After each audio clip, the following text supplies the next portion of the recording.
चालू हो गया कब का? नमस्कार मित्रांनो. चला, आज गेलते मी भाजी मंडीमध्ये भाजी आणायसाठी. म्हणजे आखाडी एकादस आहे, तर म्हणलं थोडं केळं, रताळं, शेंगा असलं काही घेऊन यावा.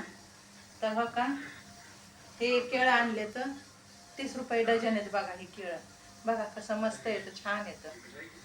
आणि हे हो का, हे आंबे आणले तर हे असलेले आंबे आणले तर याला लंगडा दसरी आंबे म्हणते. तर हो का, हे आंबे तर ही 100चे 2.5 किलो आहेत. बघा हो का, असे मस्त आंबे येतात.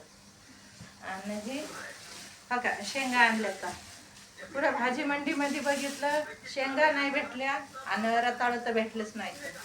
तेव्हा काही एका जागेवर शेंगा होत्या तर 100 रुपये किलो म्हणत होते. तर ही अर्धा किलो शेंगा घेतल्या. आणि हो काही भेंडी घेतली अर्धा किलो, 20 रुपयाची अर्धा किलो भेंडी घेतली. हो का, ही अशी भेंडी घेतली. आणि लसूण आणलाय 80 रुपये किलो, 40चा अर्धा किलो लसूण आहे.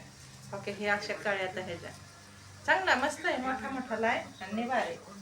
आणि परत हो का, हे बटाटे आणले. तर बटाटे बारीक बारीकच आणले, तर म्हणलं उद्या उकडायसाठी चांगले राहते ना, त्यामुळे हो का, हे बटाटे आणले तर 20 रुपये किलोने.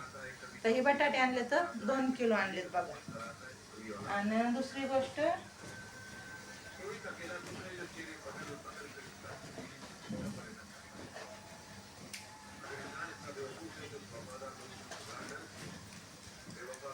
हो का, हे हो का, हे असे कांदे आणले. तर हो का, हे बघा कसे कांदे येतात, चांगले कांदे येतात, मस्त येतं. हे बी 20 रुपये किलो भेटले.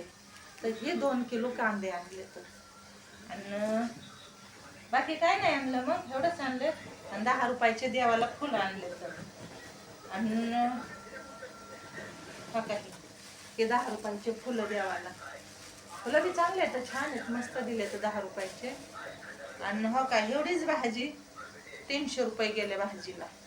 आणि भाजी तर काय आणलीच नाही, बाकी हीच आणलेलं आहे. चला, माझे व्हिडिओ आवडत असले तर लाईक करा, शेअर करा, कमेंट करायला विसरू नका आणि सबस्क्राईब तर नक्की करा. कर बरं.